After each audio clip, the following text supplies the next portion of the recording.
spiritual gifts. Spiritual gifts, yes. Mm-hmm. It was amazing that we had that event a few months ago at this point. I know. Yeah. And I have a gift. You have a gift? I do. Yeah. Yes. What is your gift? Okay, mine is giver or giving. Okay. Mm-hmm. That's awesome. And you know what it is? Giving without expecting something in return. That's kind of like a short version. Yeah. But I found it really in our book that we used. This was the book we used. Oh, Women yes. Gifted for Ministry. Mm. And you can order it if you want it, you know. Just let us know in your little, comments if you want to order one. But giving. And one of the things it said in the book, it said, I'm going to read it to you because I want to get it right. To contribute material resources to God's work. The giver has a great desire to liberally, and this is what you think of giving. What do you think of when you think of giving? Gifts. Okay. I think of. Yeah, I a think gift, of, right? Yeah, like Christmas, birthdays, that's Yeah, that kind of like stuff a that gift. giving. Yeah. Money, whether it's like offering, stuff like that. Yeah. So that's kind of where I'm headed. Because it's like you share your time, Yes. talent, treasures, but you do it like, and they use this word, self-sacrificing cheerfulness. So it's not like, okay, let me give you $20. Okay, is that enough for you? Yeah. Do you want more, or Yeah. you're not getting any more? No, you do it with cheerfulness. Yeah. Yeah, and it furthers God's kingdom because we're doing. And if we are taking in, we took a test. Yes. Yes. And we talked about that. When we talked about our general spiritual gifts, you take a test so that you can understand truly what God has gifted you with. And mine has changed. Yes. Yeah, it kind of readjusted in my season. Yeah. I definitely think it depends on where God's growing you to and showing you different things at different points in your life that it can change. That's what I think too. Yeah. But each one of our gifts gave us a person, and my person was Lydia. In case you don't know Lydia, if you think of a purple material, she was the one. And which is kind of neat because I love material. I like to sew. So it was kind of cool that I got her. I know, it was perfect.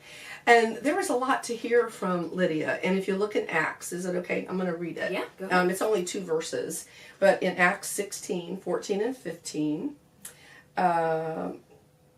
one who heard us was a woman named Lydia from the city of Tyre, or I may be saying that right, Thyatira, a seller of purple goods. Thyatira? Thyatira? Yeah, sounds good. All right, good deal. Thyatira, a seller of purple goods, who was a worshiper of God. The Lord opened her heart to pay attention to what was said by Paul. And after she was baptized, and her household as well, she urged us, saying, if you have judged me to be faithful to the Lord, come to my house and stay. And she prevailed upon us. This is what was so cool. And then I'm going to let you ask me some questions. Yeah. Okay? I want to say these one little things because this is what was cool about her. She knew about God and she worshiped him because that's where Paul found her, worshiping God by the river. Yeah. Right? Okay, so she worshiped God and then she had her heart opened. She accepted Jesus into her heart. And then she was baptized, and then she provided. Used her talents. She opened her home to Paul and them. Yeah.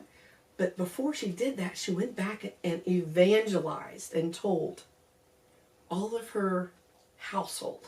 I don't know. That just kind of gave me goosebumps. Yeah. But told her whole household, and they believed. Yeah.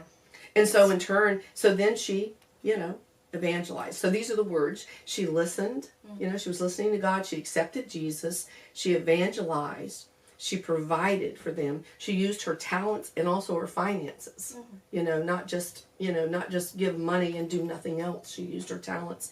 Yeah. And then she provided a place of worship, and it became the church. Yeah. That's super awesome. Out of one person's giving, she was able to open her house to so many more people and bring them to Christ. That's 2 awesome. words. 2 verses, not 2 words. 2 verses. 2 verses. Yes. 2 verses. And I know that as we move on to others that are going to share their gift, we're going to talk about some questions that we're going to ask them. Do you want to ask me a couple? Yeah, so you've talked about Lydia, and you brought up the verses that she was mentioned in. Was there any other Bible verses that were like the ones that really like stuck with you Yeah. and guided you through through this? Because because I feel like there's a lot of giving in the Bible. There's a lot so of it's hard to giving. kind of. There is a lot of giving, and this is the one. It was 2 Corinthians, and let's see, where was it at? 2 Corinthians 9, 6 and 7, and I've got it underlined. The point is this: whoever sows sparingly will also reap sparingly. Whoever sows bountifully will also reap bountifully. Each one must give as he has decided in his heart, not reluctantly or under compulsion, for God loves a cheerful giver. And God is able to make all grace abound to you. Well, that kind of goes on, but because it's a good work. Yes. Yeah, I definitely like the cheerful giver part. Kind of like what we were talking about earlier. You know, you have to do it out of a place of, joy. Jesus is joy, so we have to do it out of all of that. Yeah. So you were able to twice give a little presentation on your gift. Yeah. What was kind of like the summary of what you told these group of ladies? Oh yeah. And like just things that you wanted to take away from it. Oh, I know. I was trying to think real quick. On the sly, is that on the whatever that is? Yeah. But this is what it was: is that I wanted them to think about, because I think when you think of giving, it's giving your tithe. Yeah. You know what I'm saying? Yeah, when you go to church and they say be a giver, give to your tithe. It's the whole shebang. Because I use these little kindness cards. There's a whole bunch of them, and I passed them out, and I said, okay, so. Paying the toll for the car behind you, is that being giving? Yeah, you've used your resources to do that. If you take someone a meal, is that giving? Yes. It is giving, because you are giving of your resources and your time, because time is big. Yeah. I mean, time is huge. Sometimes you don't have money. Yeah. But your time is... Especially in a world that's so busy nowadays. So busy. And so I think if we remember that it's even the little things of making a phone call and praying for somebody. Yeah.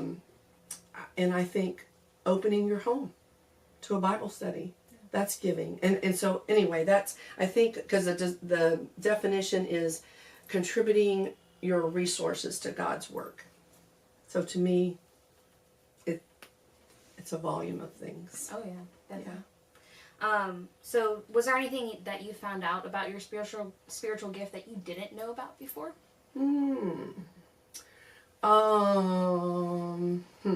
If you didn't, that's okay. Because sometimes we just need to be refreshed. Maybe I didn't think.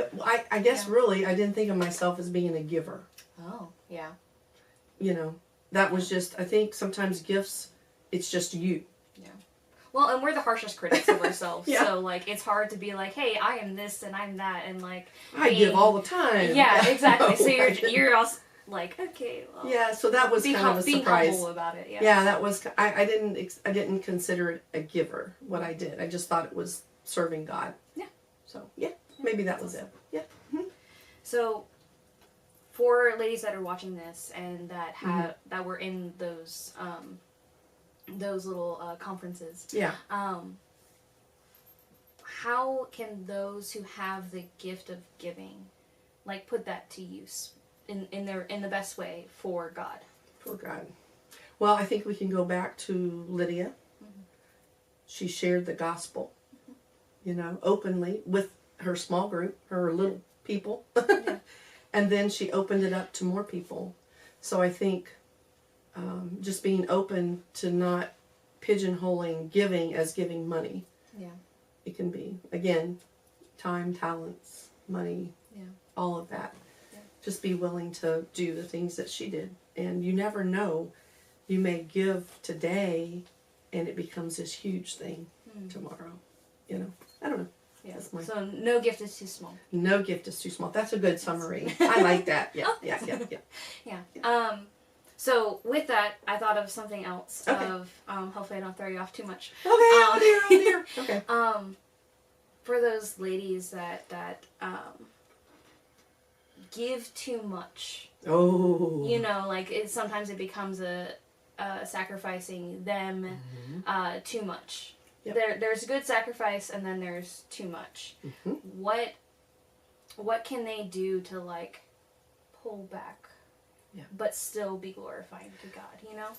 What's that boundary line? Well, this is what I call it, pitfalls. Pitfalls, yes. Pitfalls to giving, and that was one of the things we did talk about. Good. Because number one, if you sacrifice yourself so much, you give so much of yourself, then what do you have left at home? And we can all be guilty of that. We give so much and nothing at home is taken care of, or we give sometimes, and sometimes giving when you don't have it. If you pull out your last $20 bill, and God called you to do that, it's okay. Yes. But sometimes we give, and I don't want to say this in a bad way, but sometimes we give and we really did not have it in. We kind of go off on our own track and just like, okay, did God call you to do that? Yeah. You do it because somebody, and I've done that. Yeah. Yeah. Went out on the limb. Yeah. And sometimes it's expectations from other people that you're like, oh, they're obviously a giver, so I'm going to go to them. And they always have it, and they're willing to do it, and which is great. And go to those people. But also realize that they're also human too, and they can only. So I think those are some of the pitfalls that we can many times cause ourselves.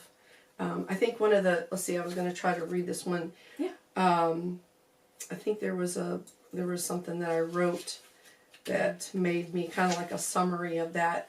Oh, here it is right here. It says, if giving is your gift, is what you are doing your best yes at giving, is what you are doing the best way to use your gift of giving. Don't you think that's a fair question? Yeah. Is that your best use of your gift? Is that your best yes? Is that your best yes? Lisa Turkis did a book on your best yes. But that was kind of just my thought, and probably because I took it from something I heard from her, but is what you're doing your best yes. Yeah. I like that. Yeah. So, last question. Oh, dear, another question. Last question. Okay. The event overall, what was your favorite part about it? What did you enjoy from the event? Oh, it might make me get emotional. Oh.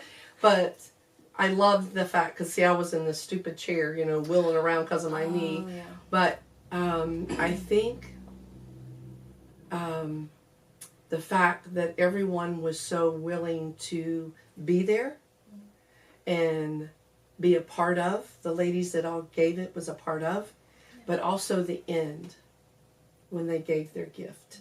When they I just had goosebumps all the way down when they laid their gifts at the altar to me, and that was awesome. Yeah. There was a representation of that, and I think that was awesome. I definitely like that moment too. All right. Well, thank you, Elicia, for sharing your gift of giving. Yes. So we'll have our next lady up here soon. Yes, we will, and I'm excited because we're going to have 9, I think. I think so. 9 gifts to talk about. Yeah. Super excited.